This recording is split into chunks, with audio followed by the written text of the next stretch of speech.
because we now move on to an important debate on the future of Alexandra Hospital in Redditch. Now, it's not compulsory when having a debate about your local hospital to attend the debate on crutches, but I'm delighted that the Honourable Lady has arrived here this morning, and it's now up to Karen Lumley to open the debate. Mr. Holloway, it's a pleasure to serve under your chairmanship today, and I also, of course, thank the Minister very much for being here to listen and hopefully answer some of my questions regarding the Alexandra Hospital. I want to start today by paying tribute to the staff that work at the Alex. And as you've mentioned and consumed, Mr. Holloway, and I have myself visited the Accident and Emergency Department at the Alexandra Hospital in the last couple of weeks. I have to say and put on record I had a very good experience. I was looked after very well and didn't spend too much time there. But I want for my constituents what I received for myself, and I hope this morning I can outline the need for a vibrant hospital in Redditch, serving not only my constituents, but also those in surrounding areas such as Bromsgrove, Mid Worcester, and indeed Stratford-on-Avon, and indeed Kidderminster. If I could just give you a quick history about our hospital, Mr. Holloway, I'd be very grateful. This is vital in understanding the context in which I speak, because sadly, we've been here several times before. I will, of course, be brief, but I think it's important for all of us to understand how many times that this hospital has been under threat before, and just how unsettling it is for patients and staff alike.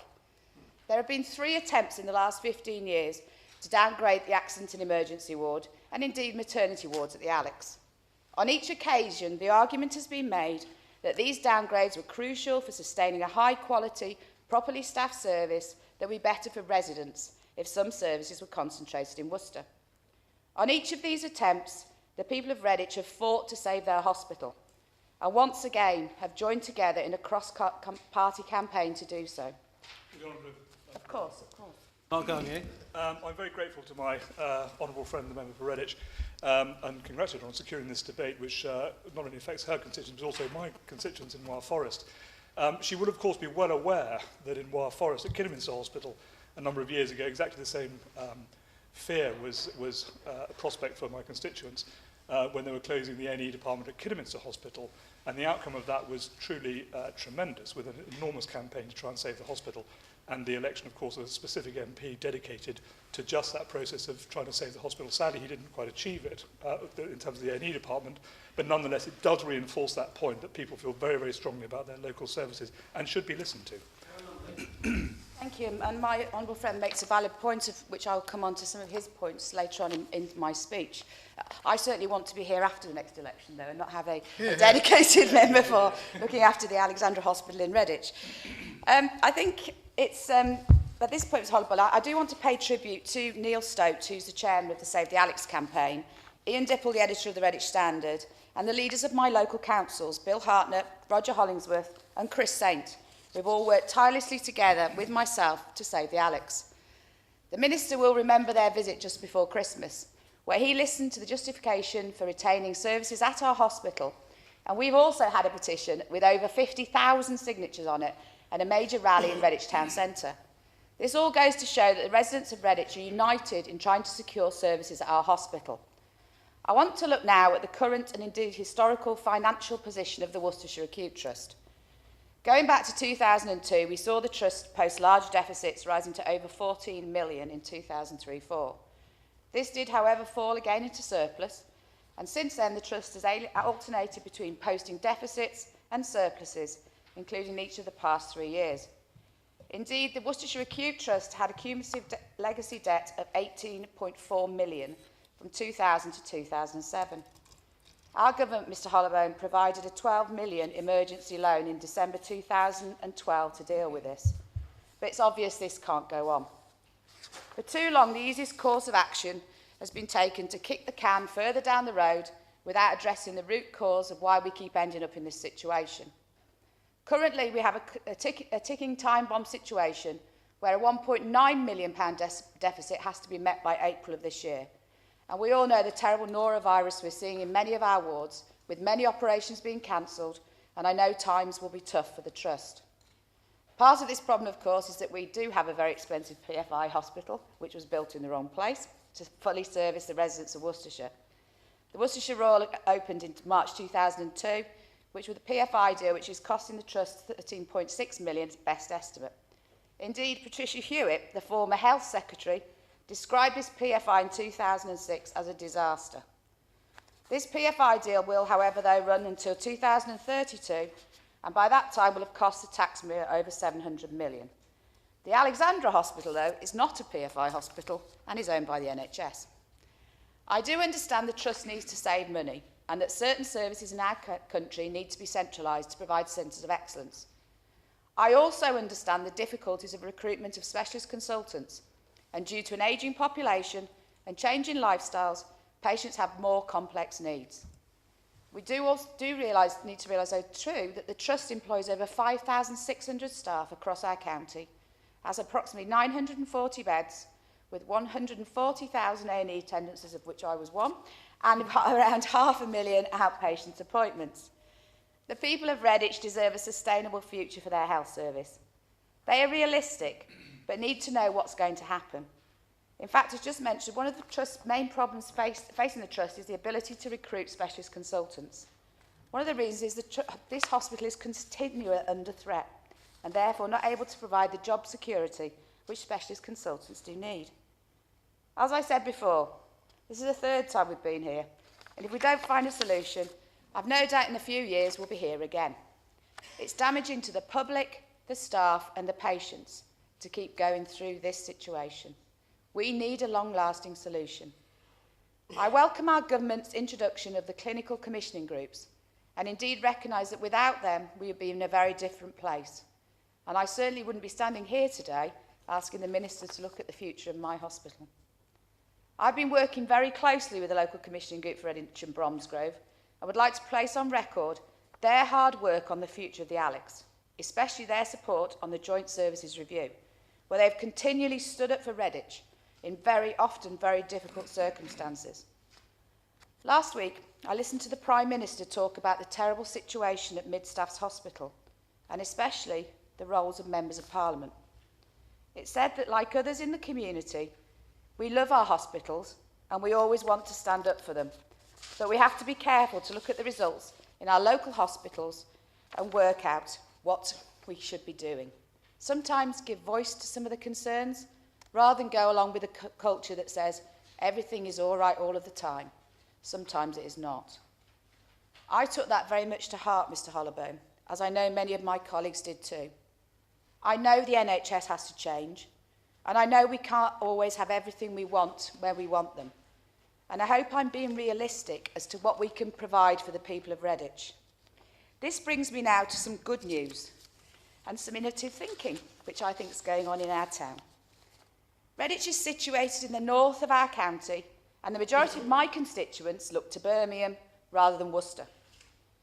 I know the Minister cannot be expected to know about transport links in our county, but the links between Redditch and Worcester are fairly dreadful. Indeed, if you have to go there by train, you get on the train to Birmingham, get off at the university stop, where actually the UHB hospital is, and then double back to Worcester. Buses are also a nightmare and often result in 2 or 3 changes.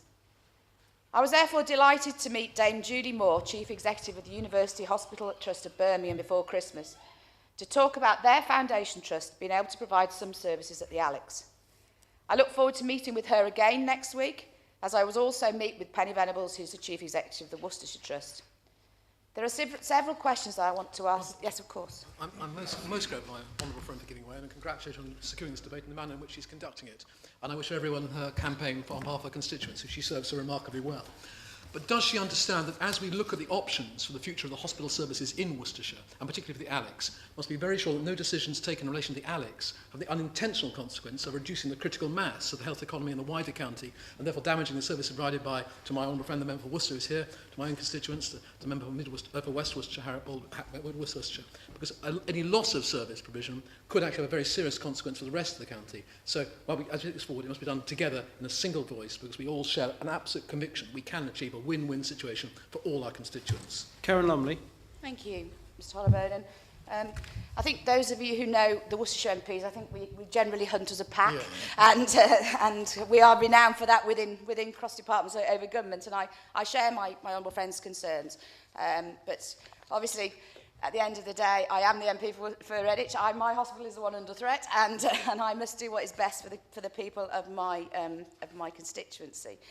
But there's several questions I want to put to the Minister today. One is, who owns the Alexandra Hospital?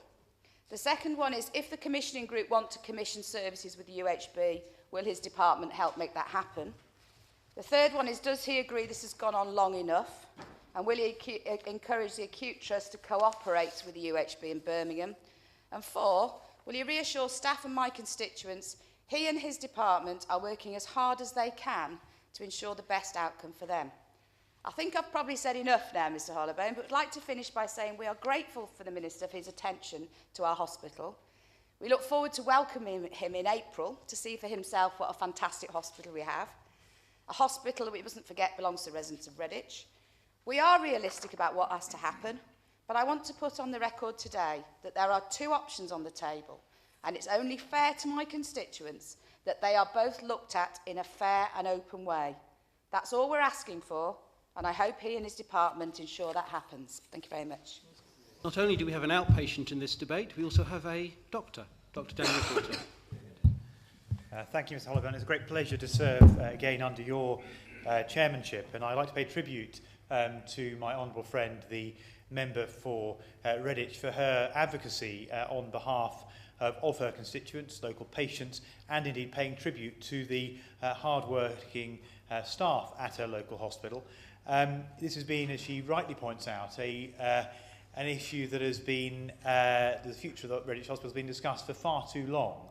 And I hope that over the next few months we can come to a conclusion that will be of benefit to local patients, that will also bring higher quality care to the people, not just of Redditch, but the whole of Worcestershire, and make sure that, that in any redesign of services, that has to be led by local commissioners, and it has to carry with it as well, vitally, the best interests of local patients, and listen to local patient voices in how that redesign of services is delivered. Now, my honourable friend quite rightly outlined in her speech some of the fact that no hospital, no trust operates within a vacuum in the NHS, and she's right to say that PFI deals in the local area have been problematic and have left a very damaging legacy, not just in her part of the world, but also throughout the NHS. And that is something that we must learn lessons from in the future, but it is very distressing when, because hospitals do not operate in a vacuum, because trusts don't operate in a vacuum, that sometimes bad PFI deals can have an impact on neighbouring hospitals, and that is something that is clearly regrettable, and something that we as a government have inherited a position, and we are doing what we can through working with trusts with difficult PFI deals to try and mitigate against those, and will continue to do so. My honourable friend also highlighted the fact, quite rightly, that the decisions about the trust obviously have an impact on the wider health economy in Worcestershire, and that this any decision at the Alex does need to be taken into. We do need to take into account the broader impacts that has. But to the same extent, when we met with my honourable friend, the member for Redditch, and I met with the honourable friend, the member for Bromsgrove, the honourable friend, member from Stratford-upon-Avon, the honourable member for Bromsgrove, were unable to attend. The point was made very clearly there that if we look at that wider health economy, that there are natural links with Birmingham that exist between many hospitals in Worcestershire, and that is something that we must take into account, and should quite rightly be taken into account when services are redesigned for the benefit of patients. And it is very important when we do look at the fact that some services, increasingly the evidence is stacking up, that clinical evidence that some very specialist clinical services do need to be run from specialist centres because they produce much better outcomes for patients, that the link to the major population centre for the surrounding counties should be taken into account, and the fact that we do need for super specialist centres of excellence for the benefit of patients. But moving on to some of the other points that my honourable friend made in her speech. First of all, she made the point that there's a historical legacy here of difficulties, and I will give way in just one moment. There's a historical legacy of difficulties here with big intermittent deficits at the Trust. There have been commendable attempts to deal with that, but it has been a difficult situation for a number of years. That is something that clearly we want to see long-term stability for Redditch, we want to see long-term stability for the Trust more broadly, and for the local healthcare economy. And key to that is also the issue of having high-quality medical personnel working in the hospital and being able to retain and recruit high-quality consultants. And I'll give first away to my honourable friend, and then in a moment to the government. Very briefly, I'm very grateful for the second debate. Just to be clear, for the majority of Worcestershire residents, Birmingham and its services are a very long way away and very inaccessible. Minister. Absolutely. My honourable friend is absolutely right to say that for bread and butter day-to-day medical services, he's absolutely right. The point I was making is that with some services, for example, trauma, stroke, and other services, that having specialist centres for care for those services brings better results for patients. And if we look at, and there's good clinical evidence to back that up, but he's absolutely right in terms of providing day-to-day high-quality bread and butter services, like for patients who are having need heart care, for children's services. Those services are often best provided locally, and he's absolutely right to make that point in what he says. Now I'll now give way to my friend. I'm very grateful to give way. I congratulate my old friend for securing this very important debate. He mentioned the issue of recruitment of clinical staff, and one thing that the Worcestershire NHS has worked very hard on is a cancer strategy to keep cancer care within the county and to make the Worcester Royal Hospital a centre of excellence for cancer care. Obviously, we have a radiotherapy unit, which we're looking at securing in the near future. And I just urge him in taking whatever decisions he needs to take in this and in making sure we have the strongest, most sustainable NHS structure in the county going forward to pay attention to that work and the importance of having a cancer service for the county. Yeah. My honourable friend is absolutely right to praise the high-quality work done in Worcester looking after patients with cancer, and it's exactly the point I was just making in reply to our honourable friend's intervention just now, which is that high-quality day-to-day services that patients need to be delivered locally. But, for example, it may be the case with some more specialist operations, for example, hypothetically head and neck cancer, for example, the operations may be carried out at one specialist site that's geared up for that, but the day-to-day oncology care is very often best carried out locally, particularly when people are unwell with cancer, receiving sometimes very intensive treatment. They need to be looked after locally. It doesn't benefit patients to have very, very long distances to travel for medical reasons and many other reasons as well. But where we know that surgical outcomes may well be beneficial if carried out at specialist centres, I think we have to differentiate that day-to-day treatment from the more specialist intervention that may be required as a one-off surgical intervention when the evidence stacks up that specialist centres for those surgical interventions can very often deliver better results and better care for patients. And he's absolutely right to pay tribute to his local, to the Trust for the work it does on cancer care in Worcester, which I know is an issue that's very important to him personally. So, looking specifically at some of the further points and how we go forward from where we are, because we've been made very well aware, very articulately, by all honourable members present, but particularly my honourable friend from Redditch, about the challenges that are faced locally in terms of the local healthcare economy, and it's quite right to say that it's wrong and not completely undesirable to have this ongoing uncertainty about the future of local healthcare services. And I would urge local commissioners to come forward when they bring their proposal forward, for which are likely to be two options later in the month, that we move forward as promptly and quickly as possible to bring certainty to this and allow some of those important issues, like, for example, the fact that we need to have high quality professionals working in hospitals, and when there is uncertainty about the future of a trust, when there's uncertainty about the future of a particular site in a trust, it can be difficult, as my honourable friend rightly outlined,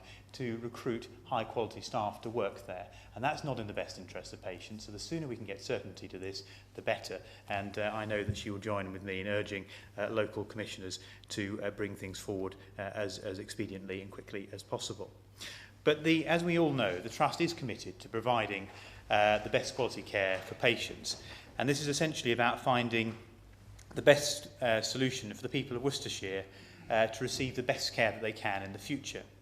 And Worcestershire Acute Hospitals NHS Trust and the West Mercia Cluster, as my honourable friend outlined, have jointly commissioned a strategic review of services in the area. And the review is essential to secure the clinical and financial sustainability of high-quality services for local people. And this is about looking not just getting through the next couple of years, but what is going to be right in 5 or 10 years' time for the local health economy.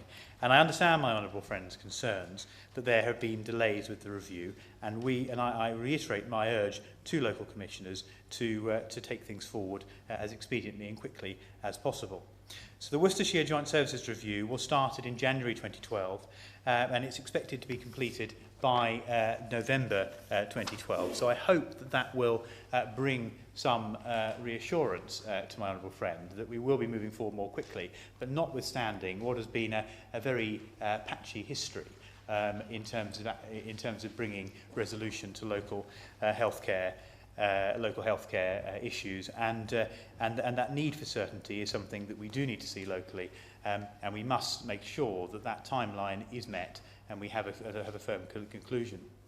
But the review, importantly, does involve clinicians and commissioners across the area and the NHS, and has engaged with local people last summer to inform the development of proposals. And we know that when we're developing proposals for the future of local services, it's about clinical leadership, about clinicians saying what is important in the best interest of patients, but it's also about local involvement and engagement. And when I met with my honourable friend before Christmas, we discussed this. Her local newspaper, which has played a tremendous role in advocating the needs of local patients, and the cross-party consensus about the importance of the future of Redditch and potential of Redditch is something of which she and local population can be proud.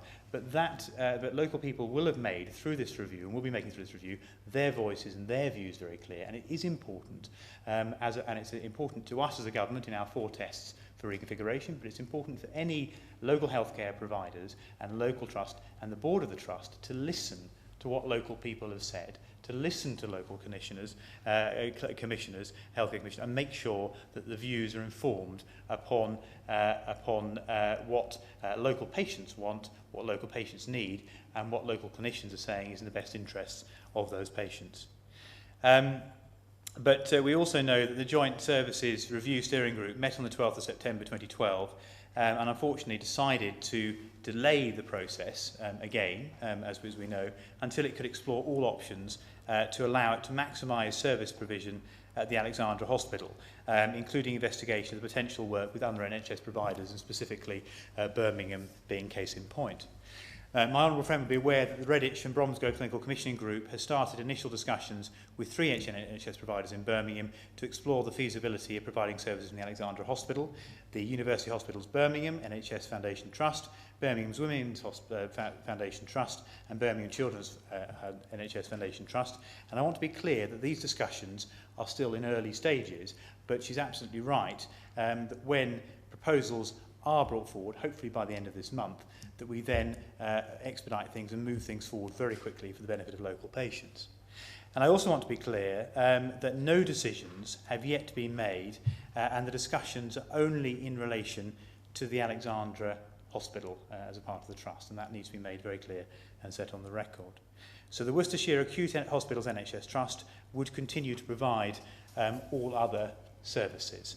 I think in terms of the concerns that have been raised by our honourable friends and honourable members during the debate, it is important to note that although the trust needs to be seen holistically in the services it provides, that actually the discussions specifically that are ongoing are about specific future of the site at Redditch, of the Alex at Redditch, and that is an important distinction to make, and I hope brings some reassurance to other honourable friends that any proposals are very unlikely to result in disruption to local services, to the patients that they care about. But this is ultimately a decision, as I said, for local determination. It would not be appropriate for me to comment on these discussions in any further detail until we have firm proposals that have been brought forward. And I know that we will continue to meet regularly. I'm visiting Redditch in the near future, and I will be taking a keen interest to make sure that I can do all I can to support the right result for local patients. And of course I will give way. Mark, know what's coming. Would he come and visit Kidderminster when he's next up at in Redditch? Thank you.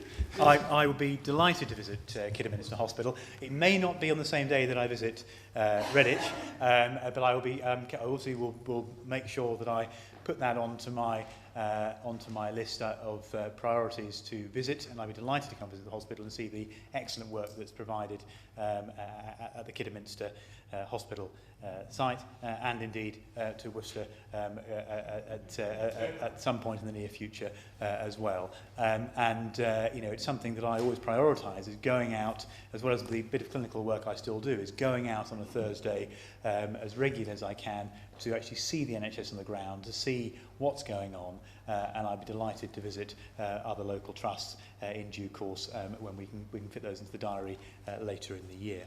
So what are the next steps? Now, if agreement is reached on a clinically and financially sustainable solution in the interest of local people, there is a robust process that needs to follow. And I understand that Worcestershire Joint Services Review Steering Committee will meet on the 26th of February 2013 to set out options for consultation. So we will then have options about where we go forward, and which I believe likely to be two options are going to be the way forward, potentially the way forward for the Redditch site. I understand it's likely these options will be to include Worcestershire Acute Hospitals NHS Trust continuing to operate services from the Alexandra Hospital, but also an option to explore the feasibility of Birmingham Foundations Trusts operating services at the Alexandra Hospital, if that is what is in the best interests of local people. Final proposals will require the support of the NHS in Worcestershire. However, I've been assured by the local NHS that they will continue to engage with people while proposals are being finalised. Of course, I would expect any proposals to meet the 4 tests for service change that we have very clearly outlined before, principally that they're clinically led and they have strong patient and public engagement. And I understand that the local NHS expects that final proposals be ready for public consultation later on in the summer, but it is vitally important, as we've stressed throughout this debate, that we hold them firm to their task and we do get to a final conclusion to this for the certainty of staff, for the certainty of patients, and for the benefit of the local NHS. And I'll give way very quickly one last time. Thank you, Minister. Can I just put on the record on, one of my questions was to confirm who actually owns the Alexandra Hospital? As my friend will know, the local hospital is designated as part of a trust. The NHS is, of course, it's a non-foundation trust, so there's direct regard as well to the Secretary of State in some matters relating to the trust, as she will know, and I hope that gives some reassurance on matters in this regard to her. But of course, for the NHS is owned by all of us, and that's why it's so important that we set out our 4 tests for reconfiguration, that we made sure that it was about strong clinical leadership that was in the best interest of patients, and also about strong patient and public engagement when services are being changed, so that the patients and public can clearly see that any changes to local services are in their best interests, and that they are properly engaged in that process. And I know there's been very strong local feeling and opinion, and I'm sure that is something that will be listened to very carefully when decisions about the future are being taken into account. So in conclusion, Mr Hollybone, I would encourage my honourable friend and other honourable members and local people to participate in the consultation process and continue to participate when it comes to it, to ensure their views are fully taken into account. I will maintain a keen interest, and I'm looking forward to now my local visiting each site within the trust in due course. And I'm always available to members if they have concerns to talk through matters further. Thank you, Mr Hollybone. Order. The sitting is suspended until